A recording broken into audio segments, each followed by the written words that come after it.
बहुत अच्छा लगता था। तो मुझे लगता है कि शायद ये नाम भी तभी कि सपना हूँ, तो उनका सपना मुझे पूरा करना है। जो उन्होंने सोचा, जो अधूरा कहीं कुछ रह गया, तो मुझे पूरा करना ही है। तो बस कविता मन में थी, रक्त में शामिल थी, वो कवि रक्त मुझ में शामिल है, और मैं इसी पथ को मैंने चुना और आगे बढ़ती चली गई। और आप जैसे, मैं विद्वान लोगों के साथ जब जुड़ी और आप लोगों ने मुझे सही रास्ते बताए, मुझे सही रास्तों का चुनाव करना सिखलाया, सही मंचों की तरफ लेकर गए, तो मैं धीरे धीरे धीरे धीरे मुझ में भी वो अनुभव के माध्यम से वो धीरे धीरे परिपक्वता आ रही है।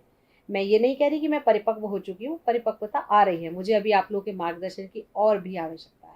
सपना जी, अपने पिता की विरासत को आपने, और ये मेरा मानना है कि बेटियां जो है वो बाप के बहुत करीब होती है, और सबसे ज्यादा संवेदनशील रिश्ता बेटियों का होता है। और आपने अपने पिता की विरासत को आगे बढ़ाया है, तो ये बहुत बड़ी बात है। जी जी जी। माँ शारदा की विशेष आप पे कृपा है।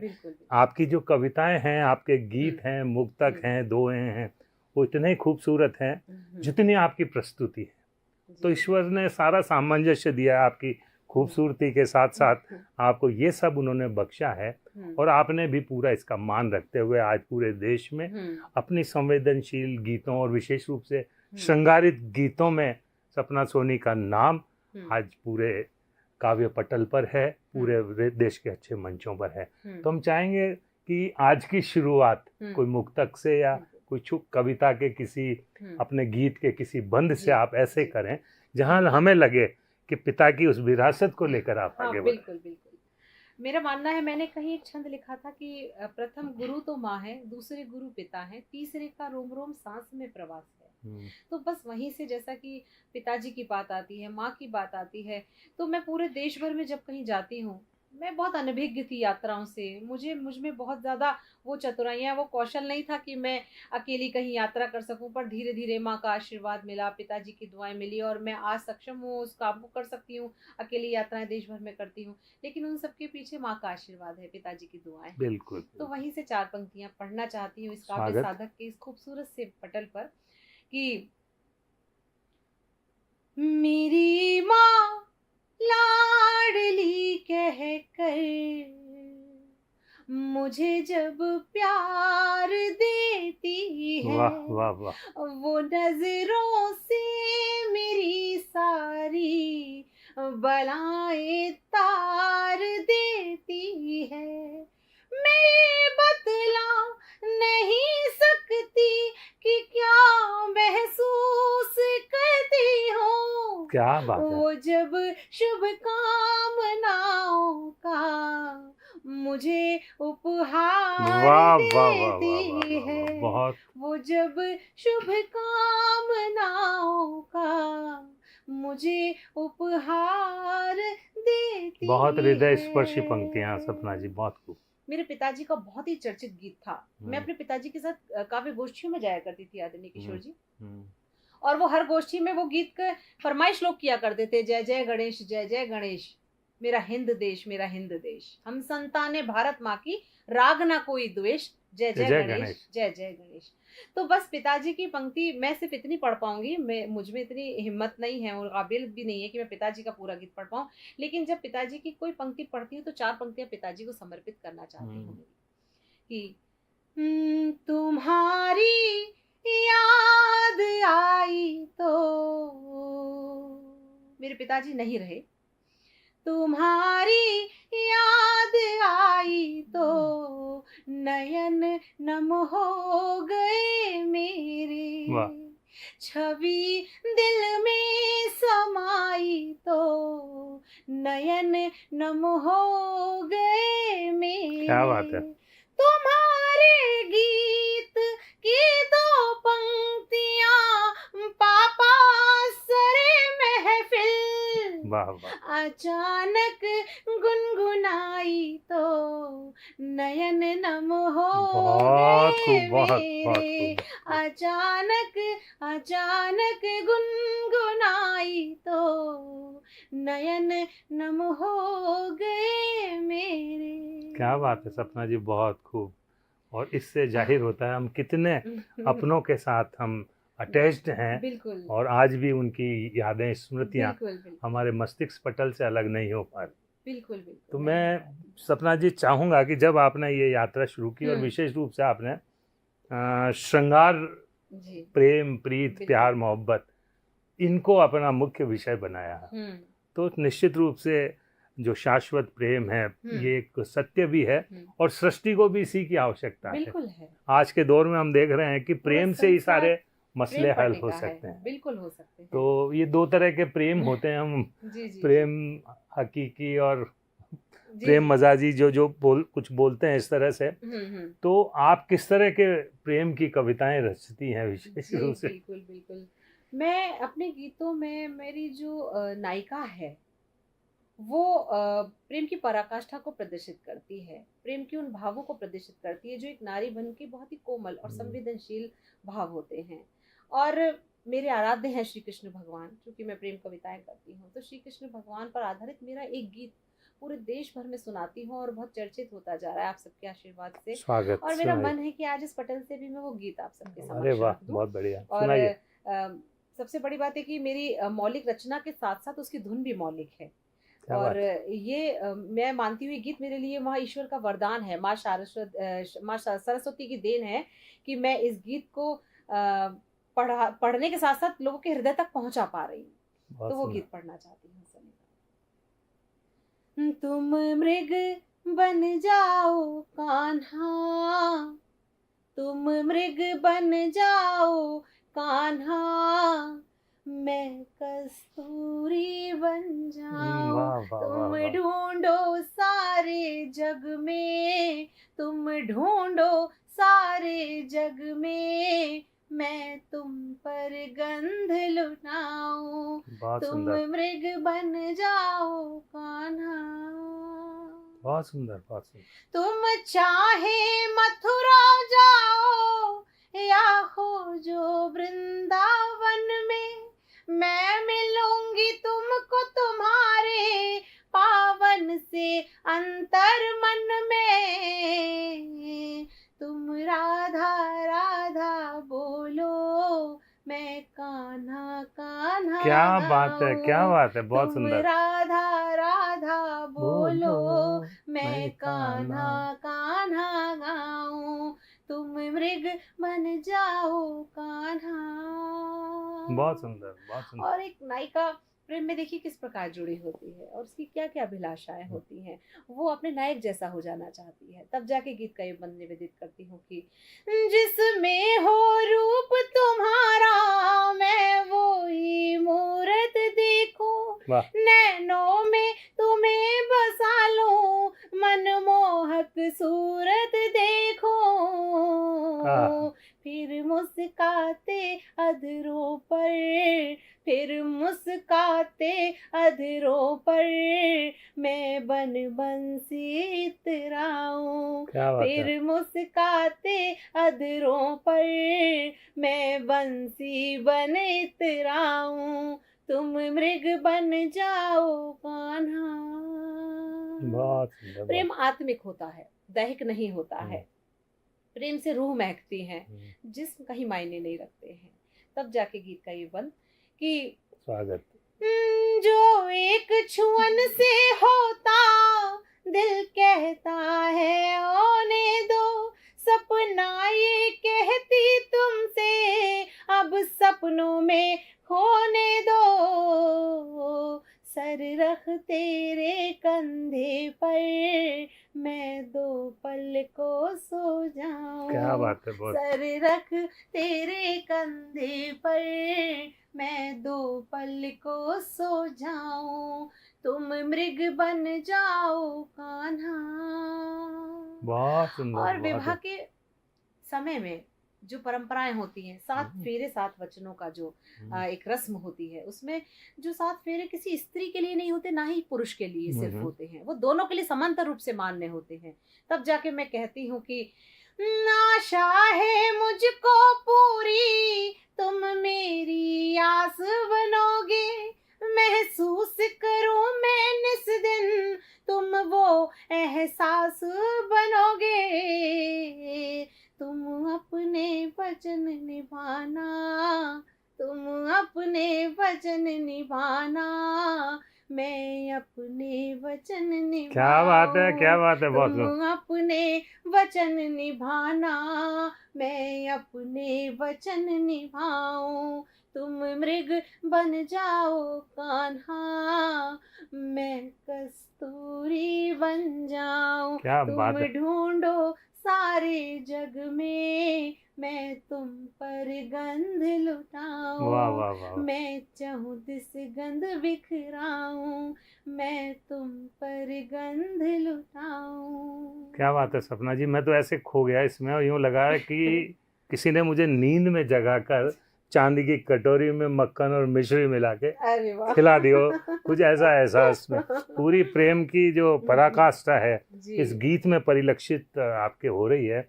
बहुत बहुत धन्यवाद। और ये यात्रा जो है आप इसे जारी रखिए। बिल्कुल। सपना जी, मैं उस विषय पर आता हूँ कि आप जब मंचों पर आने लगी और मंचों पर आते आते मंचों के अनुरूप भी अपने आप को ढालना पड़ता है, तब जाके हम आज के इस प्रतिस्पर्धी दौर में हम लोग अपना अस्तित्व और अपना स्थान बनाए रखते हैं। तो उस दौर में आपने बहुत सारे नव प्रयोग भी किए। हाँ, और विशेष रूप से मैंने देखा कि आपने दुमदार दोहे भी लिखे, पैरोडियां भी आपने लिखी। और मुझे याद आता है जी न्यूज़ का एक उसका कार्यक्रम में कवि युद्ध में मैंने आपको देखा है।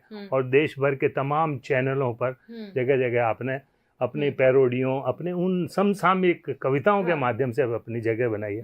हम चाहेंगे कि कोई एक छोटा सा नमूना हमारे दर्शकों के लिए, श्रोताओं के लिए इस तरह का भी आए कि जहाँ हास्य की भी उसके अंदर इनपुट थोड़ा सा नजर आए। क्या होता है किशोर जी की, देखिए अपने आप को माहौल के हिसाब से ढाल देना ये ज़रूरी होता है, चाहे वो कोई भी परिवेश हो, भला ही हमारा पारिवारिक माहौल ही क्यों ना हो। और ये तो हमारा साहित्यिक क्षेत्र है और इसमें मैं जितनी गीत गज़ल कहती हूँ और मुझे लगता है कि वो जन जन तक पहुँचती हैं, लेकिन आजकल लोग कहीं ना कहीं वो कहते हैं ना एक मनोरंजन ढूंढते हैं। तो मनोरंजन की जहाँ बात आती है, और मैं सभी चैनल्स पर जब जब अपनी कविताओं को लेकर प्रस्तुत हुई हूँ तो कई बार चैनल्स की डिमांड हो जाती है। तब मैंने एक दो पैरोडी ज़रूर कही हैं, हालांकि मेरा ये विषय नहीं है, ना मेरा कोई रस है प्रतिगीत, लेकिन वहाँ जब ये इसकी मांग हुई तो मैंने ये काम भी कर दिखाया। और जब मैं हालांकि मंचों से नहीं पढ़ती हूँ, लेकिन अगर आप कह रहे हैं तो मैं पैरोडी का छोटा सा सभी के बीच पढ़ती हूँ। अच्छा, पैरोडी की भूमिका ये है कि हारे हुए नेता की पत्नी अपने पति से क्या अनुरोध कर रही है, तब मैं पैरोडी पढ़ती हूँ। सुनिए।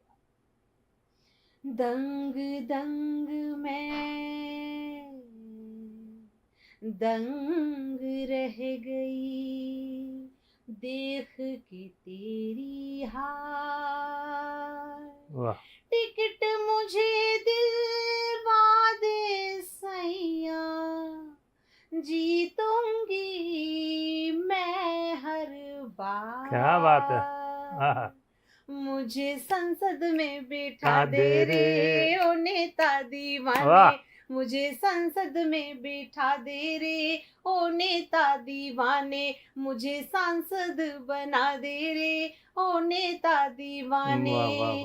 दाएं भी चमचा बाएं भी चमचा, देखूं यही सपना, रुतबा हो अपना, मुझे घुट्टी वो पिला दे रे ओ नेता दीवाने।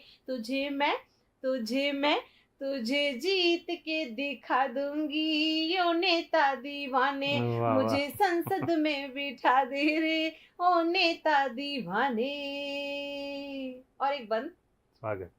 नोटों की गड्डी के बक्से भरा दे, बचे विदेशवा में जमा करा दे बलमा, स्विस में जमा करा दे बलमा। तुझे लॉकर में छिपा दूंगी ओ नेता दीवाने, मुझे संसद में बिठा दे रे ओ नेता दीवाने, मुझे सांसद बना दे रे ओ नेता दीवाने। बिल्कुल, आपकी जो है मन की ये भाव है जी ऊपर तक पहुंच चुके हैं। और निश्चित रूप से जब सच्चे मन से कोई प्रार्थना करता है तो वो ऊपर कबूल भी की जाती है। बिल्कुल। और मुझे ध्यान आ रहा है प्रियंका जी का वो डायलॉग कि लड़की हूँ लड़ सकती हूँ, और जो लड़ सकती है वो आगे बढ़ भी सकती है। आप निसंदेह। निश्चित रूप से आपकी ये यात्रा अनवरत चलेगी और बढ़ेगी। बिल्कुल। और एक चीज़ मैं विशेष रूप से पूछना चाहता हूँ कि गीतों के साथ ये परंपरागत हमारे जो हिंदी मंचों की जो चीज़ें हैं उसके साथ साथ गज़ल में भी आपने बहुत हाथ आजमाए हैं। जी, जी, जी। और मंचों पर एक गज़लकार के रूप में भी आपकी बड़ी पहचान है। जी, जी। तो हम चाहेंगे कि थोड़ा इस पे बोलकर और कुछ अपनी पहचान की कोई गज़ल हो, कोई ऐसा हो, वो आप अवश्य रखें, उसके कुछ। गज़ल एक बहुत ही ज़्यादा महत्वपूर्ण विधा है और इसे कहना आसान भी नहीं है, क्योंकि कहते गज़ल में 32 बहरे हैं और ये सब चीज़ें सीखने में लोगों को ताउम्र मतलब पूरी ज़िंदगी लग जाती है। लेकिन कुछ चीज़ें कुछ बहर पे मैंने काम किया है। तो जो गज़लें मेरी चर्चा में हैं उन्हीं में से एक गज़ल मैं सुनाती हूँ। स्वागत, मेरे मन के बहुत करीब है और मेरे श्रोताओं तक पहुँचेगी इस जयपुर काव्य साधक पटल के माध्यम से, तो मुझे भी अच्छा लगेगा। सुनिएगा। बूझी है जो न बरसों से अभी वो प्यास बाकी है, तेरे नजदीक होने का अभी एहसास बाकी है। बुझी है जो न बरसों से अभी वो प्यास बाकी है, तेरे नजदीक होने का अभी एहसास बाकी है। बहुत सुंदर। और गजल का ये शेर, हुआ मथुरा हमारा मन तो वृंदावन हुआ है तन। वाह। चले आओ मेरे कान्हा, क्या बात है, तुम्हारा रास बाकी है। बहुत सुंदर। चले आओ मेरे कान्हा, मन मथुरा तन वृंदावन, रास बाकी है। बहुत सुंदर। हुआ पतझड़ भले जीवन मगर जब साथ में तुम हो, मुझे लगता है मुझ में प्यार का मधुमास बाकी। जय हो, बहुत सुंदर। मुझे लगता है मुझ में प्यार का मधुमास बाकी है। और गजल का मुझे ये शेर लगता है कि हासिले गजल है, वो पढ़ती हूँ। इरशाद सुनाइए। मेरी आँखों में झांकोगे तो पढ़ लोगे यकीनन तुम, भले सब हो चुका हासिल मगर कुछ खास बाकी है। क्या बात है, क्या बात है। भले सब हो चुका हासिल मगर कुछ खास बहुत सुंदर बाकी है। और उन प्रेम करने वाले जोड़ों को सलाह देना चाहती हूँ कि यदि प्रेम की कोई भावना में है, यदि कोई प्रेम को महसूस करता है, तो विश्वास और समर्पण इसकी दवा है, इसकी मजबूती है, इसकी नींव है। बिल्कुल। तब जाके ये शेर पढ़ती हूँ, सुनेगा। जमाना चाह कर भी कर नहीं सकता जुदा हमको, हमारा एक दूजे पर अगर विश्वास बाकी। क्या बात है, बहुत सुंदर। हमारा एक दूजे पर अगर विश्वास बाकी है। और किशोर जी, आप स्वयं इतने अच्छे कवि हैं, आप श्री राधे छंद के माध्यम से पूरे हिंदुस्तान में भर क्या बल्कि मैं कहती हूँ पूरे विश्व भर में जाने जाते हैं। आपके श्री राधे छंद इतने चर्चित हैं और ये अमर टैग, अमर पंक्तियां आपकी श्री राधे छंद के नाम से। कोई पूछता है किशोर पारेख जी वही श्री राधे छंद वाले, तो ये आपकी पहचान का जो छंद हुआ है, मुझे लगता है कि आपको बहुत अच्छा ज्ञान है साहित्य का, आपके पिताजी स्वयं इतने अच्छे कवि हैं। तो आजकल की युवा पीढ़ी से एक बात कहना चाहती हूँ कि थोड़ी सी भी अगर लोगों को कहीं सफलता मिलती है तो वो साथ में आसमान पर महसूस करते हैं खुद को, फिर कुछ समझते ही नहीं किसी को। तो मैं एक समझाइश का कह दीजिए, एक संदेश का शेर पढ़ना चाहती हूँ। स्वागत और सुनेगा, आपको समर्पित कर रही हूँ और उन युवा पीढ़ी को समर्पित करना विशेष रूप से हमारी युवा पीढ़ी सुने इस शेर बिल्कुल को। युवा पीढ़ी सुने, और मुझे लगता है ये काम का शेर है। मैं पढ़ती हूँ। भले पा जाओ तुम मंजिल, मगर संतुष्ट मत होना। भले पा जाओ तुम मंजिल, मगर संतुष्ट मत होना।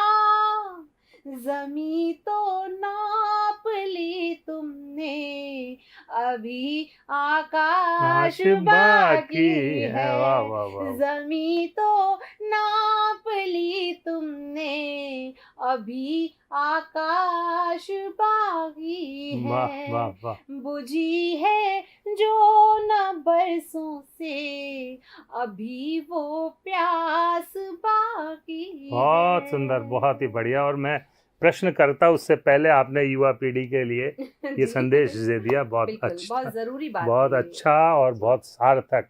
और विशेष रूप से आपने जो प्रेम की जो बात की है, विश्वास और हमारे समर्पण पे टिका हुआ है सारा ये। बिल्कुल बिल्कुल। प्रेम बड़ा रंग बिरंगा सा एहसास है। मुझे लगता है कि प्रेम जो एहसास है उसमें सिर्फ खुशी खुशी है, तो प्रेम को पुष्पित पल्लवित होने से कहीं ना कहीं उसमें अवरोध आते हैं। प्रेम में रूठना भी होना चाहिए, प्रेम में मनाना भी होना चाहिए, प्रेम में मनोहार भी होनी चाहिए। तो प्रेम में एक दूसरे पर अधिकार जताना भी होना चाहिए, तब जाके प्रेम पुष्पित और पल्लवित होता रहता है। ये छोटे छोटे से एहसासों को जब हम एक साथ देखते हैं तो उसे प्रेम कहा जाता है। तो कुछ मनोहार की बात कुछ मुक्तक के माध्यम से या कुछ दोहों के माध्यम से, प्रेम पे दोहे भी आपने बहुत लिखे हैं। मैंने दोहे काफी लिखे हैं, और एक दोहा, मैं सिर्फ एक दोहा पढ़ूंगी, फिर उसके बाद में एक गीत आप लोगों के बीच और सुनाऊंगी। एक दोहा मेरा यहाँ राजस्थान भर में जहाँ भी सुनाती हूँ तो बहुत चर्चा में रहता है कि आप भी सुनिएगा कि हमारा ये जो राजस्थान है, खाटू नगरी, खाटू श्याम बाबा का पूरे देश भर में डंका बजता है। तब जाके मैं ये दोहा पढ़ती हूँ, सुनिएगा कि काया काशी सी बनी, मन बिंद रावण धाम। काया काशी सी बनी, मन बिंद रावण धाम। निज नैना में रम गया, खाटुआड़ा श्याम, खाटुआड़ा श्याम। जय खाटू श्याम की। बहुत सुंदर, बहुत सुंदर। तो ये एक गीत से और आपको जोड़ना चाहती हूँ। आपने ये जो शाश्वत प्रेम के साथ साथ ये जो दूसरा प्रेम है, भगवान के प्रति प्रेम है, उसको भी आपने सामंजस्य करके आज की इस हमारी जो साक्षात्कार कह लो इसको। ईश्वर जी, मुझे एक दोहा और याद आ रहा है। अरे वाह वाह, सुनाइए। और मुझे लगता है कि वो भी मुझे पढ़ देना चाहिए, कम से कम एक काम अधूरा क्यों करो, जोड़े से तो करो। सुनाइए। स्वागत। राधा की अखियन बसे, मुरलीधर गोपाल। राधा की अखियन बसे, मुरलीधर गोपाल। पगली इस कारण रखे, आंसू सभी संभाल। क्या बात है, क्या बात है। आंसू सभी संभाल। दोहा तो मैं कह रहा हूँ वो छोटे से छोटा चंद है जिसमें बड़ी से बड़ी बात आप समेट के कह सको। रोना भी नहीं चाहती है मेरी राधिका। दोनों बड़े खूबसूरत और बहुत ही शाश्वत दोहे। बहुत आनंद आया। सपना जी, कोई आपका पहचान गीत कुछ ऐसा हो जिसकी वजह से अगर कोई ऐसा व्यक्ति भी सुने कि ये तो सपना सोनी का गीत है और ये मेरे दिल के बहुत करीब है, कुछ ऐसी कोई रचना है? मैं सुनाती हूँ आपको। और मुझे याद है कि मैंने जब काव्य मंचों की शुरुआत की तो मैंने इसी गीत से शुरुआत की। वो गीत मैं पहुंचाना चाहती हूँ लोगों तक, श्रोताओं तक। और नारी के कोमल भावों से निर्मित, संवेदनाओं से भरा ही मेरा गीत। मेरे मन की धरा पर मधुर भाव से चित्र अपना सलोना बना दीजिए। जितनी गजलें कही हैं मेरे वास्ते, उनके कुछ शेर तो गुना दीजिए। मेरे मन की धरा पर मधुर भाव से। बहुत सुंदर। प्रीत की गंध से, भाव अनुबंध से, कथ्य से, शिल्प से, लय पगे छंद से, जो भरा हो समर्पण के मकरंद से, जो भरा हो समर्पण के मकरंद से, वो अमर गीत मुझको बना दीजिए, मेरे मन की धरा पर मधुर भाव से। प्रेम का सहारा जब किसी को मिल जाता है तो वो जीवन में अपने आप को सबसे ज्यादा खुशनसीब समझता है। तब जाके मैं गीत का बन पड़ रही हूँ। स्वागत स्वागत।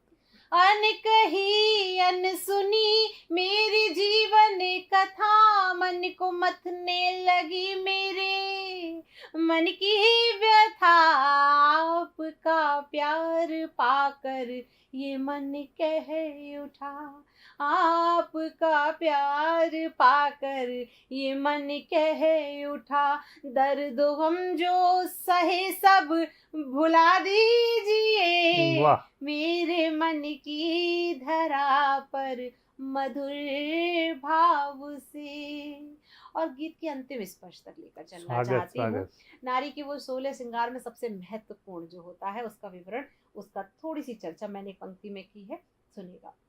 मैं बनूं कल्पना इस तरह आपकी, जैसे आरोह में लय हो आलाप की। क्या बात है, आपका आरोह में लय हो आलाप की, बहुत सुंदर पंक्ति। आपका प्यार सिंदूर से कम नहीं, आपका प्यार सिंदूर से कम नहीं, मांग को मेरी अब तो सजा दीजिए, मेरे मन की धरा पर मधुर भाव से, चित्र अपना सलोना बना दीजिए, जितनी गजलें कही हैं मेरे वास्ते, उनके कुछ शेर तो गुनगुना दीजिए, मेरे मन की धरा पर मधुर भाव से। बहुत सुंदर सपना जी, आनंद आ गया आज की ये अनायास हुई जो आपसे वार्ता। और मुझे याद आ रहा है कि शुरुआत के जब मंचों पर कम से कम 15-20 मंचों पर हम साथ रहे होंगे, और मैं कभी श्रृंगार नहीं लिखता, क्योंकि मैं जब कुछ लिखने बैठता हूँ तो देश मेरे सामने अक्सर आ जाता है, लेकिन फिर भी हमने आपको देखकर 4 पंक्तियाँ उस दौर में लिखी थी। तो मैं चाहता हूँ कि हमारे दर्शक और श्रोता आज जिस कवित्री से आमने सामने हम लोग वार्ता कर रहे हैं, साक्षात्कार कर रहे हैं, वो अब आज की तारीख में बहुत प्रतिष्ठित स्थान पर पहुँच चुकी हैं। और शुरुआत के दौर में जब हम उनको बुलाया करते थे कि तुम्हारी मौन मर्यादा बनी मानस की चौपाई, बहुत कम बोलने वाली सपना, आप तो देखते हैं कि बहुत बोलती हैं, कि तुम्हारी मौन मर्यादा बनी मानस की चौपाई, हंसी जो गीत गोविंदम की कोई पंक्ति मुस्काई, उठी पलकें जो सीख कबीरा की, झुकी जैसे बेचारे सूर की राधा हो शर्माई, झुकी जैसे बेचारे सूर की राधा हो शर्माई। तो सपना जी बहुत अच्छा लगा विशेष रूप से आज आपसे वार्ता करके, आपकी इस काव्य यात्रा को देख के मन बहुत ही प्रसन्न है। और हमारी जयपुर काव्य साधक और हमारे जितने भी श्रोता लोग हैं उनकी तरफ से आपके लिए बहुत बहुत शुभकामनाएं हैं। आप और उन्नति के पथ पर आगे बढ़ें और अपनी इस वाणी से, अपने कलाम से, अपने गीतों से इस देश को आप पूरा सरस डुबो दें अपने आवाज़ में, और लोग बाग कह उठें कि वाह वाह सपना, क्या बात है। बहुत अच्छा लगा, और पुनः एक बार आपका अभिनंदन। आज इस हमारे जयपुर काव्य साधक के इस स्टूडियो में आप पधारे, पुनः आते रहिए, यही हम आपसे कामना करते हैं। धन्यवाद, शुक्रिया।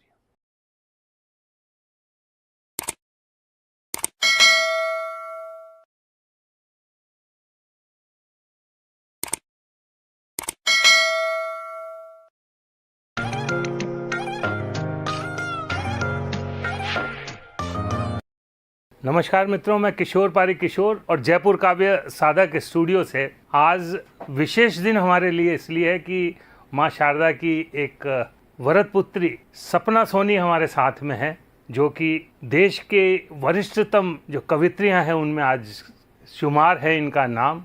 और बहुत कम समय में जो ये यात्रा एक बुलेट ट्रेन की जैसी सपना जी आपकी रही। मैं आपका इन शब्दों के साथ हार्दिक स्वागत और अभिनंदन करता हूँ कि थे भला पधारे आज आंगणे म्हारे में प्रेम प्रसून चढ़ावा चरण में थारे। मित्रों, सपना सोनी की यात्रा मुझे बिल्कुल मेरे सामने चलचित्र की तरह चल रही है। पिछला मैं समझता हूँ 1 दशक भी अभी तक पूरा नहीं हुआ। 7-8 साल पहले जब मैं सपना सोनी से मिला था तो एक अलग ही सपना सोनी थी। मेरी गोष्ठी के अंदर ये आई और इन्होंने अपनी शुरुआत की। मैं मानता हूँ कि इन्हें विरासत में इनके पिताजी और आगरा का जो बहुत बढ़िया काव्यमय वातावरण मिला, लेकिन मंचों की ओर ये तब तक अग्रसर नहीं हुई थी। ताजमहल की नगरी मोहब्बत और ताज की नगरी, और वहाँ से राजस्थान के इस दौसा शहर में आप आकर बसी, लेकिन कविता का माहौल उस समय तक इनके पास नहीं था। ये जयपुर गोष्ठियों के लिए आया करती थी। इससे इनका काव्य के प्रति समर्पण, त्याग और लगाव महसूस हुआ और सपना सोनी ने धीरे धीरे अपना जो मुकाम बनाया। आज देश के वरिष्ठतम कवित्रियां हैं उनमें आप शुमार हैं, और ये हमारे लिए भी बहुत गौरव की बात है कि इनकी यात्रा हमारे साथ शुरू हुई और आज इतने बड़े मुकाम पर हम देखते हैं तो हमें भी गर्व, गौरव और गुमान होता है। पुनः एक बार आपका स्वागत करते हुए सपना जी, मैं सीधा आपसे बात करना चाहता हूँ कि किस तरह से कविता से इतना लगाव आपका, कैसे क्या शुरुआत हुई, थोड़ा बताएंगे। मेरा मानना है, सबसे पहले तो मैं जयपुर काव्य साधक परिवार को बहुत बहुत आभार व्यक्त करना चाहती हूँ। आदरणीय किशोर पारिक जी, जिन्होंने मुझे उस पहले पायदान पर देखा था जब मैं कविता के लिए ललायत थी, लिखने के लिए नहीं, कविता जन जन तक पहुंचाने के लिए ललायत थी। मैं ढूंढ रही थी वो रास्ते जहां से मुझे पता चले कि किस पथ पर मुझे बढ़ना है। ये वे लोग हैं, आदरणीय किशोर पारिक जी, दादा वरुण चतुर्वेदी जी, आदरणीय हमारे लोकेश साहिल जी, जोगेंद्र गर्ग जी और तमाम अन्य लोग भी इस जो समूह से जुड़े हुए हैं, जयपुर काव्य साधक परिवार के सदस्य हैं सभी। मैं जब उस परिवार से जुड़ी तब इन लोगों ने मुझे देखा, सुना, तो मुझ में शायद संभावनाएं कुछ आप लोगों को लगी कि ये कुछ कर सकती हैं, सुना सकती हैं, और मैंने भी इन लोगों का हाथ थाम लिया और मुझे पग पग चलना बढ़ना इन्हीं लोगों के माध्यम से मैं सीख पाई हूँ, सिखाया गया। तो मेरे पहला जो काव्य गोष्ठी जयपुर में यदि किसी साहित्यिक संस्था में हुई तो वो जयपुर काव्य साधक परिवार है। रही कविता का बीज अंकुरित होना, मैं आगरा से हूँ और मेरे पिताजी लेखक थे। तमाम गीत, गजलें, भजन आदि उन्होंने लिखी, रचना की हैं। और हमारी जब भी आंख खोलती थी, वातावरण किशोर जी ऐसा था परिवार का, जब भी सुबह हम उठते थे तो हमारे कानों में पापा के स्वर गूंजा करते थे। क्या बात है। वो आंगन में बैठ करके अपनी कविताओं का वाचन किया करते थे, अपने भजनों का वाचन किया करते थे। बहुत ही ज्यादा साहित्यिक माहौल, साहित्यिक और संगीतमय माहौल मैंने अपने बचपन से देखा है अपने परिवार में। और पिताजी का वही अंश शायद मुझ में है। कहते हैं कुछ अनुवांशिकी, कुछ जीन ऐसे होते हैं, तो हम 4 भाई बहन तो हैं, लेकिन परंतु कविता की तरफ यदि किसी का रुझान है तो वो मैं उनकी एकमात्र पुत्री हूँ। मेरे पिताजी को भी बहुत अच्छा लगता था, तो मुझे लगता है कि शायद ये नाम भी तभी कि सपना हूँ, तो उनका सपना मुझे पूरा करना है।